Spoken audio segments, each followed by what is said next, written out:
The Tigers finished the season on a positive note. We're breaking it down on the Hannycast. The Hannycast, a weekly LSU football film study with Charles Hannigriff and former LSU tight end Richard Dickson. Now to break down the Tiger tape, here's Charles and Richard. Welcome into our final edition of the Hannycast for the regular season. We're continuing the podcast. This will be our final game film of the regular season. I'm Charles Hannigriff with Richard Dickson, and we're talking about LSU's victory over Oklahoma. Soonest first ever trip to Tiger Stadium. Richard, we wondered a couple of weeks ago what kind of note the LSU Tigers would finish the season on after the disappointing loss at Florida. Thought they responded well against Vanderbilt. And again here tonight in this game, they got off to a good start. Nervous moments when Garrett Nussmeier went out of the game, but he came back in to finish the first half strong. The defense pitched a shutout in the second half. No doubt. I mean, this is the most complete game we've seen in 4 or 5 weeks. I mean, it was a team that really executed. They were flying around, playing hard. They answered all the questions that anybody had to say, how's this team going to finish? Well, if they finish this way, this is the best the defense played all year long. We talk about the consistency in college football or the lack thereof. This was an Oklahoma team a week ago that dominated an Alabama team that had dominated LSU 2 weeks before that. And now here, LSU 2 weeks ago against Florida, not a strong effort on the road, and yet here against Oklahoma, they have a great game. If you could just keep it together, but it's not just an LSU thing; it's a college football thing. I was about to say it's week to week in college football. I mean, you look at this defensive performance. The defense only gave up 10 points, 277 total yards. I thought this was our best defensive game of the year. Well, let's start out there. This is a play we're going to look at early in the first quarter. 2nd down and 10 for Oklahoma from their own 12-yard line. And this is great communication by LSU and a nice play by Braden Swinson. Yeah, you've seen it the past couple weeks. Everybody's communicating. Everybody's pointing. I really like this 4-3 defense we're getting into. And what really stood out to me is the physicality of the defense on this. Zy Alexander comes up and delivers the blow. He cuts off the cornerback. You got Swinson cutting off the edge and allows the linebackers just to flow and make a play. Oklahoma with the quick pitch there. Alexander comes up. The physicality of Alexander, that's a huge play. You don't see a lot of cornerbacks come in there like that, and you'll see it from this view. I mean, he really makes the play. He comes up and delivers a big blow. Let me talk about the communication here as they reset the formation here. Richard, what are they? You see Penn here is pointing to the left. You see Alexander's pointing, Swinson's pointing. And you see Weeks look back at Gilbert. Everybody's talking. Everybody's in communication. They're working together. And this is sometimes where you've seen people putting their hands up, not knowing what was going on. Everybody makes a few glances, a few hand points, and they get on the same page. I'm going to watch it here. Watch Zy right here. This is a big play. He comes up and sets the edge right there. Weeks is setting the edge on the pull block. And it really allows Penn to flow and make an easy play. LSU bottles them up there. I'm going to switch over to the offensive side. Garrett Nussmeier. This is a complete pass to Kyron Lacey. This goes for 18 yards. Oh, they catch Oklahoma. We talk about miscommunications. They caught Oklahoma in a miscommunication here. If you watch this, Oklahoma's really confused on this. They get confused on coverage. It almost looks like from this angle, they thought that Josh Williams was on a slant. You watch the safety fly up. That allows two guys really open. I mean, I'm a tight end guy. Mason Taylor was wide open for a touchdown right here. I'd like to see him get the ball, but it was just a great executed play. All right, so what's Oklahoma reacting to here? So when they go wide, everybody shifts back over. They're trying to communicate who's got who, and you're going to see it great from the wide view. But there's definitely miscommunication on Mason Taylor. They have some type of man coverage. Both guys flow to the center of the field, trying to cut off the slants, and they leave guys wide open. All right, I'm going to pause it after the motion that takes Lacey over to the right side of the formation. So right now, they don't know. You would think it's man, but when he runs a slant and Lacey runs the whip, both of them crash down towards the middle of the field. At least Mason Taylor open on the outside. He bails, and then nobody covers Lacey when he whips back out. This was an Oklahoma defense that didn't allow a touchdown last week to Alabama. It's been 13 years since Alabama didn't score a touchdown. It's almost like they both bit on the slant when he was whipping in, and then nobody trailed. See? Mason Taylor was wide open now. Other team. Wait, hang on. Let me go back and just see how. As a tight end, I want that ball right there. Oh, wow, yeah. I'm seeing him now in the middle of the field, which is Lacey's pretty open too, though. Yeah, he's wide open, but tight ends need love. You'll never stop playing the position, my friend. We're brought to you by Marucci Sports, founded and operated by current and former big leaguers. And don't forget to check out the Hitter's House, 5801 Segan Lane, and now the new location just opened up earlier this fall at 1801 Airline Drive in Metairie.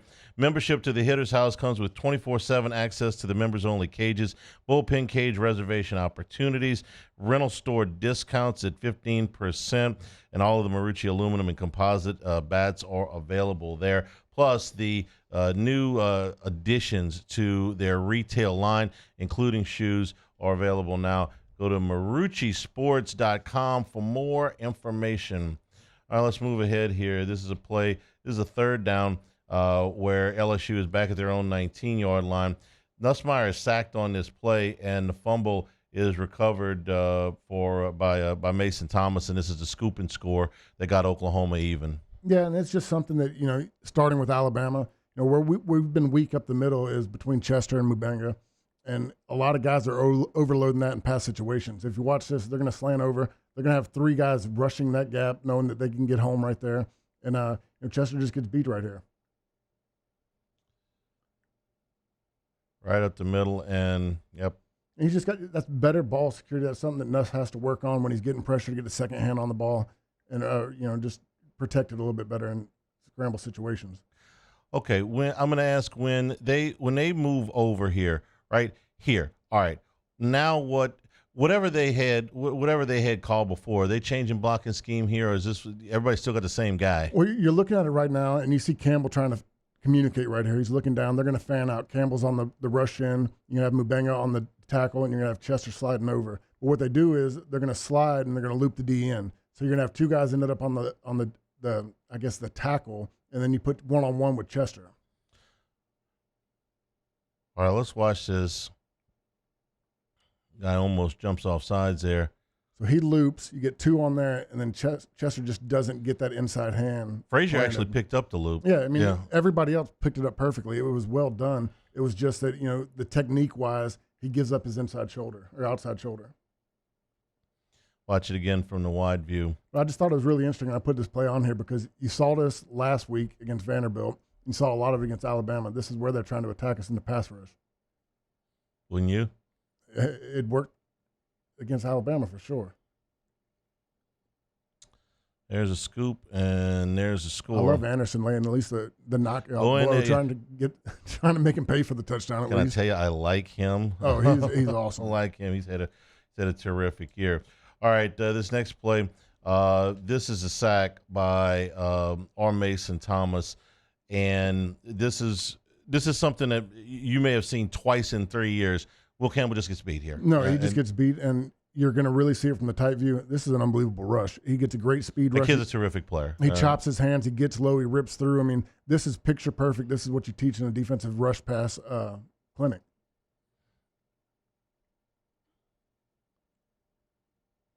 He chops his hands down, gets low, and rips. I mean, that's just Campbell doesn't get beat like that usually, but this was a great execution. He's given up, I believe, 2 sacks in 3 years prior to this, and none of the ones I remember were not. Watch 32's hands right here. He does a little chop and rip. You can't do that any better as a defensive lineman. Yeah. Sometimes the other guys make a play. Yeah, I mean, I'll take Will Campbell against any rusher in college football, but here, he just got beat. It's about all you can say to that. Not a whole lot else that you can do about this. All right, this next play we're going to look at. This is Jackson Arnold. This pass is going to be complete, but it's going to be for a loss of 1 yard. And this is Braden Swinson again blowing up another play. This is just Swinson reading and being a veteran player and understanding what's going on. He reads what the quarterback's doing. He doesn't overreact, and he blows up the guy on the inside pitch. All right, let's watch him. He's on the far side. And they get creative with motioning the back out. They motion him back over. It's a lot of misdirection. But Swinson, I mean, he just reads this perfectly.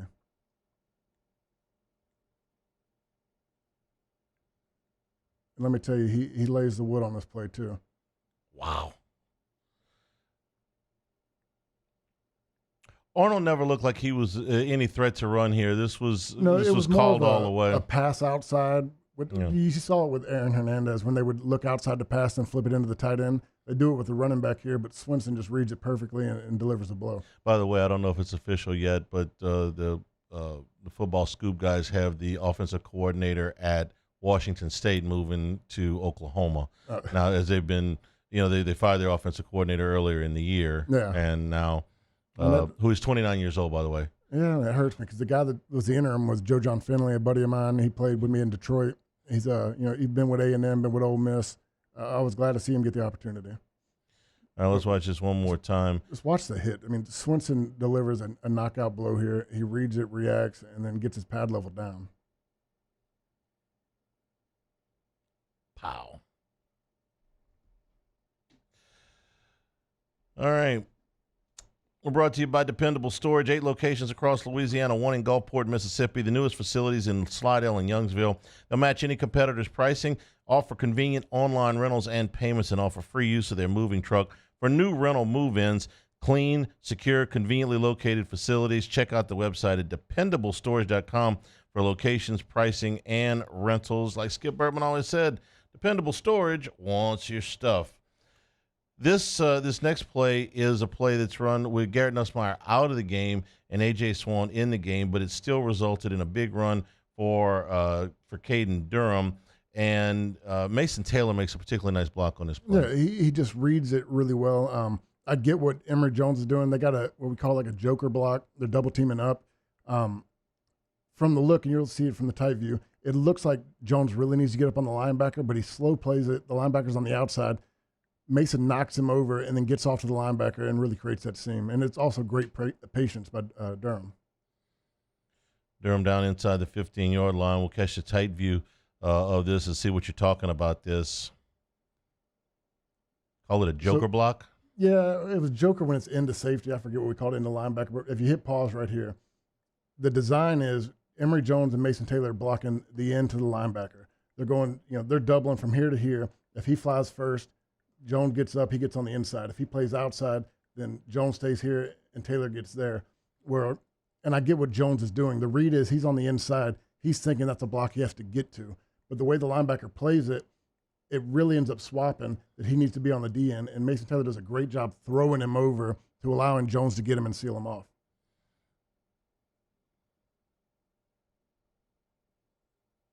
Rewind that back. That, to me, is my favorite block of the year by Mason Taylor because he knocks him over and still gets up to the linebacker because if he stays on that guy the way the angle Jones took, the linebacker makes an easy play. But by him knocking him over, getting up on the linebacker, and Emory Jones sealing him, it creates that hole. And it's just great patience. He slow plays it to where it allows the hole to develop. We're going to have slow motion added next year. So we can watch this in slow motion. Big play by Caden Durham. Let's watch the wide view here. It's just really good by Mason Taylor throwing him over there. He really saves Emory Jones on the play because Emory's thinking linebacker all the way right here. Nice combo block. And I think earlier in the year, Durham scores right there. You can really tell that later in the year, that injury he had to his foot with dislocated toes took more of a toll. This next play we're going to watch, coming into this game, we'd watched Jalen Milroe and Marcel Reed really hurt LSU with the quarterback runs. Jackson Arnold against Alabama had 131 yards on the ground, was basically half of their rushing game in that one. So they were very concerned about Jackson Arnold's ability to run the ball coming into this game. For the most part, they held him in check. This was the one that he got away on. This was his big run. I think he ended up with 75, 77 total rushing yards. But this is the one that put him in the first scoring position. And look, it's a good play fake. Our linebackers completely bite. Everybody flies down. But Jordan can't get his feet still right there. He's got to come up and make a play. He settles his feet and allows the quarterback to get around him. This was the play right after the 50-yard pass, if I'm to Hester. So you watch Weeks flies, Penn flies, Jones flies. Let's watch this again from the backside. You can tell me where to stop here. Right here. Look at where their heads. Head pointing that way, Weeks going that way, Jones going that way. Everybody bit on the play fake, which puts Devon Keys, you'll see it on the wide view, He plays it pretty well. I want to see him attack the blocker a little bit sooner instead of letting the blocker come to him. But this plays for Jordan Gilbert to make. He's got to be, he's the savior right here. He's the safety. He's got to come down there and make that play and not get flat-footed.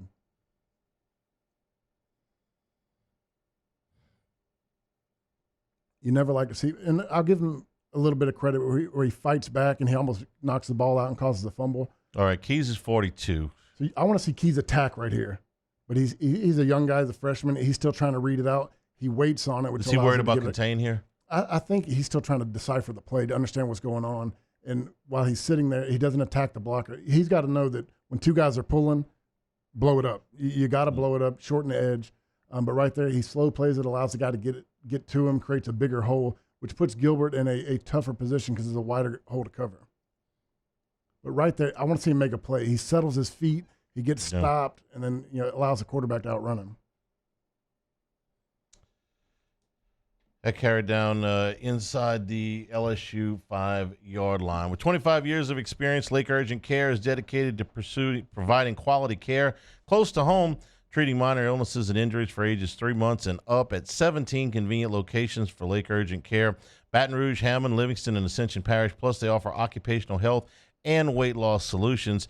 As a seamless extension of Our Lady of the Lake, patients can access care from anywhere with the MyChart patient portal. Our urgent care centers are open 7 days a week. Seems like a lot of these accidents happen during the holidays, too. So simply walk in, check in online, or schedule a virtual care visit at lakeurgentcare.com. Next play is a special teams play. Okay, we put this one in on purpose. First time we put one on purpose.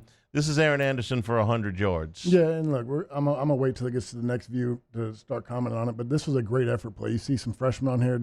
Spears makes a good block. Josh Williams makes a hell of a block getting downfield. Juwan Johnson makes a good block. Great execution. Aaron Anderson presses the hole. I mean, this is just awesome. And look, this is the third time in 40 years almost that we've had a kickoff return at home.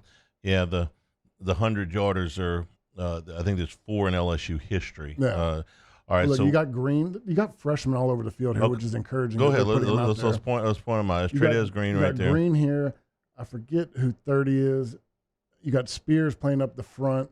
You got Juwan Johnson. I mean, the guys getting involved in this. It's an effort play. I mean, special teams is all about effort and getting out there, and it's just great to see these young guys out there and really playing hard and fighting through the whole play.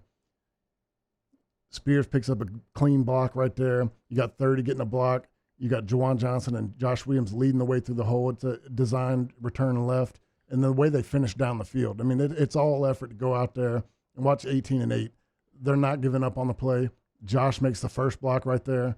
That's a touchdown saving block. Juwan Johnson makes one, and you get a great play out of it. This is a wide view. This is pretty much the same view that we got before. Let's get it a second time. It never gets old. When you're asking about, the question was going into these final 2 games was how much effort are you going to get, how much your guys bought in. You see it on this. I mean, this is 100% effort by everybody on the field. Freshmen making plays. They talked about the freshmen on defense. I think there were 7 that got extensive playing time the other night. We'll pick it up in a podcast next week when we start to talk about roster build and things like that.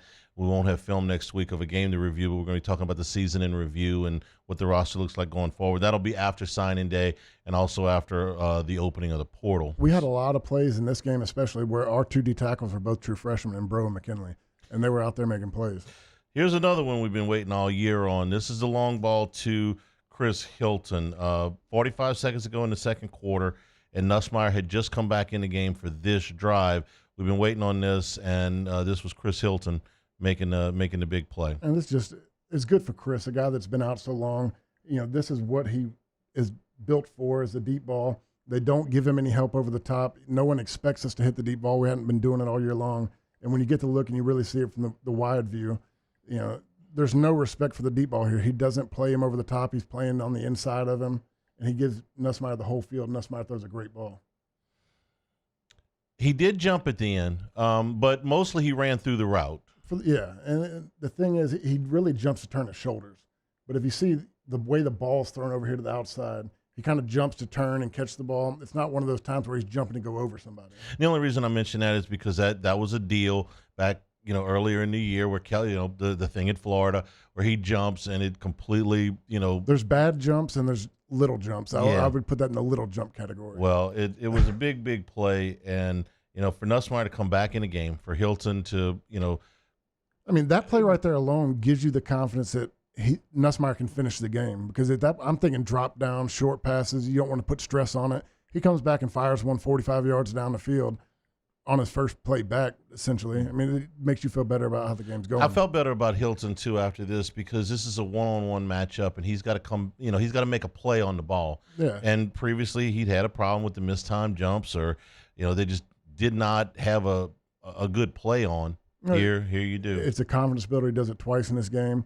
You wish you'd had this earlier on in the year, but Chris Hilton's got a chance to come back. Nussmeier's got a chance to come back. This is something they can build on. Okay, this next play. This is late in the third quarter. 2nd and 6 at the LSU 36-yard line, and this is the double pass that Oklahoma tried to run, and it ends up being intercepted by Sage Ryan. This is a junior high football play. I mean, it's kind of funny going back and watch it. We watch the whole offensive line. They just fall to the ground. They do an up down. They stay down. They pause. Like, I've seen this play run in junior high and work. When you watch Swinson, it was not going to fool him. All right. Can I go back? Because I was watching the ball the entire time. I never saw all these guys fall down. It's embarrassing, the timing of it. It's an up down. They all drop to the ground. They all stay there for a second, and they get up. Like, that's a junior high football so his play. first play is to throw the ball back this direction, Yeah, right? They're going to fake a cut block, like a quick play to the outside. They're trying to cut them down, but they're not trying to get tangled up because they got to get back up to do their block. So everybody drops to the ground. They pause. They're waiting for the timing of it. Like, you just don't see this in major college football.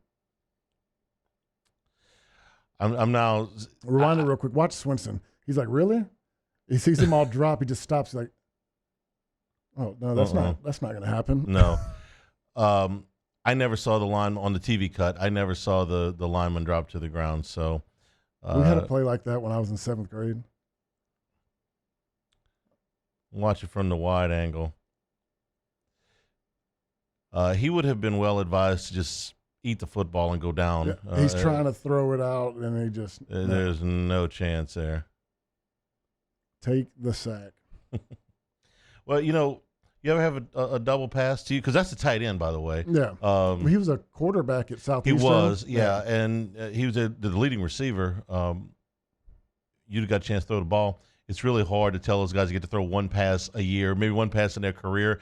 Just go ahead and take the sack. You finally call my play. You finally call my play, man. I want to show you maybe a quarterback at Southeastern. I want a shot at this.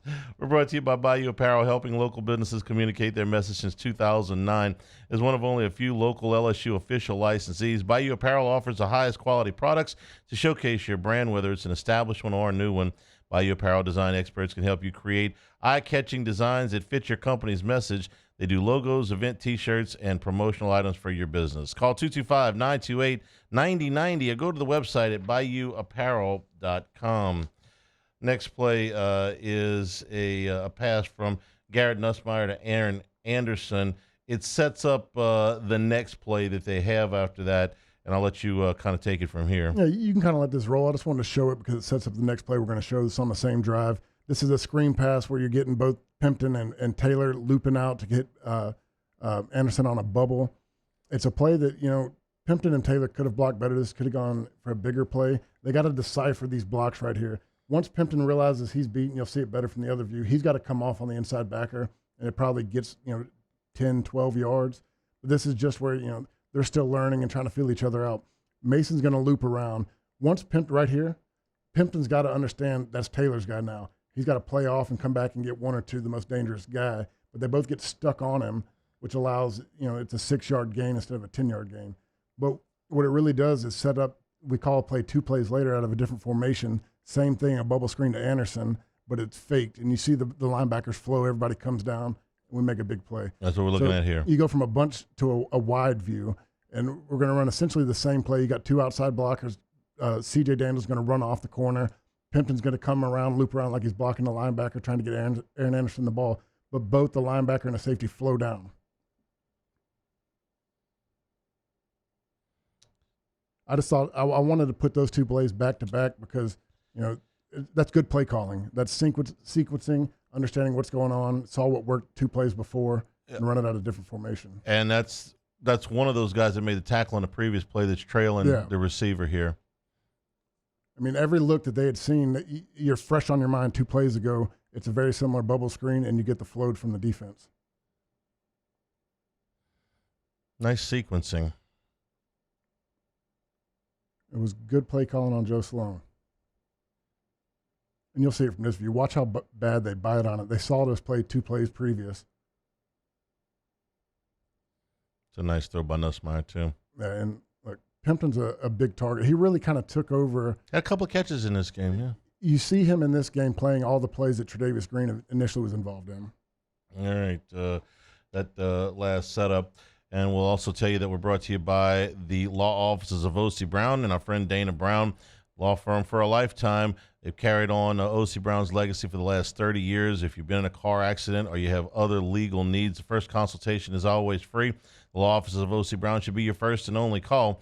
343-1111, 225-343-1111, or on the web at ocbrown.com, OSSIE Brown.com. You know, we've used Dane and his team of attorneys for a number of legal needs over the years. Don't hesitate to recommend them to a friend. And again, that first consultation is always free. Let me tell you what, you go down to consultation. When you're done with that, walk down to Town Square Pizza. It's about a block away. Get your square pizza made fresh from scratch there right in front of you. But if you're doing a lunchtime stop there from working downtown, you got a limited amount of time for lunch. They'll be able to get you in and get you out in a hurry. Big, generous portions at Town Square Pizza, so you'll probably be bringing home some leftovers. Town Square Pizza, downtown Baton Rouge.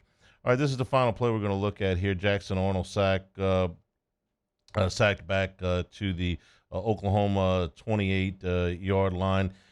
Everything goes right on this play. Now, this is a 4th down and 6, okay, 4th and 7.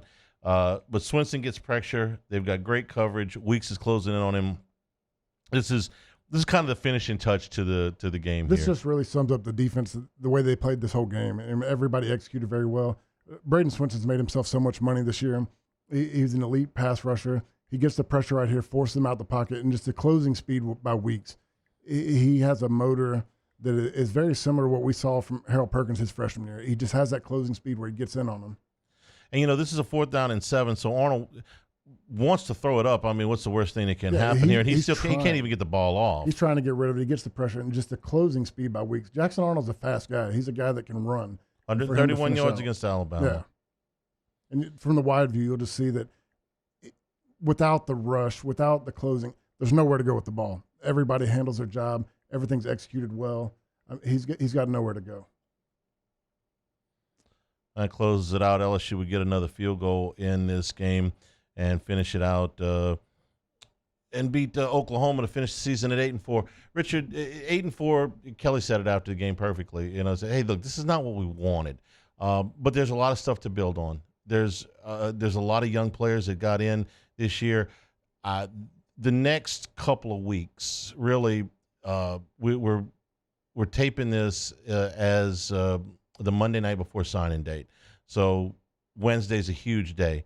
And then the transfer portal opens up a week from today. And you're going to talk about roster building for next year. We know what happened with Bryce Underwood. We know that frees up some budget. Can't believe I'm using that word with college sports, but it's exactly what it is. So we're not going to shy away from that. The roster building. But a lot of what you have here is big building blocks. And he talked about potentially getting some players up front back that I think he used the word unexpectedly or whatever it is, there were a lot of ups and downs to this season. I think it's just a team that, you know, everybody had high expectations in the third year. Well, I think our expectations were a little bit overloaded on what the defense could do this year. The one thing they did is they improved every week. I felt like the defense got better. They improved in every category statistically from the year previous.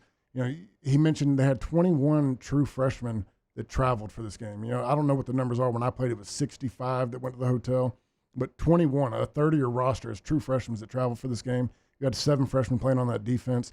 To me, it just shows you these guys are coming. The defensive line is getting better. We got the coaches in place. now it's about roster building and getting the right pieces in place, and you know the sky's the limit going forward. You know, when you say travel, I know what you mean, but just to clarify for people, that you can only you can't dress the entire roster for an SEC game, even if you're at home. Non-conference games you can, but not for conference games. I'm talking about the guys that go to the hotel and film review that are Friday eligible night. to play. In the game. I'll just give you one example, and next week is going to be our season in review. We're going to talk a lot about how the roster, how the team got from the game in Las Vegas to this game. Dominic McKinley, okay, didn't play against Vegas, or didn't play in the game in Vegas. Started working in a little bit of playing time, and then a little bit more playing time. In this game, 2 sacks as a defensive tackle. Okay, I can work with that, man. Guys that are getting better as they go, and we're gonna, like I said, we're gonna go through the whole roster and the whole thing next week. But that's what you want to see. He's a true freshman that ended up second in the team in sacks. I mean, that's pretty impressive. I mean, the way he came in, he finished second on the team in 5 sacks. You got me. I didn't have that one. No. I didn't realize that. Nice catch. That's a good one. That'll be one of the things we'll be talking about next week on the Hannycast as we'll move into the off season here a little bit. Bowl game still to come, and we'll do film study for that too. We're Texas or Music City, maybe Texas with a slight edge at this point. We'll see. Be against a Big 12 school. If I'm going to the game, I'd rather go to Music City. But, if I go to Houston, it's more of a work trip. Yeah, so those games will be on December the 30th and December the 31st, respectively. So could be somewhere else, but those are the 2 leaders in the clubhouse right now. If I had to guess, Texas? Yeah. Yeah, but again, a lot of things could happen this weekend. It's going to be in Houston. It's a big recruiting territory for us. I mean, I'm sure the coaches would prefer to go there. All right. So next week, our season in review. For Richard Dickson, I'm Charles Hannigriff. This has been the Hannycast.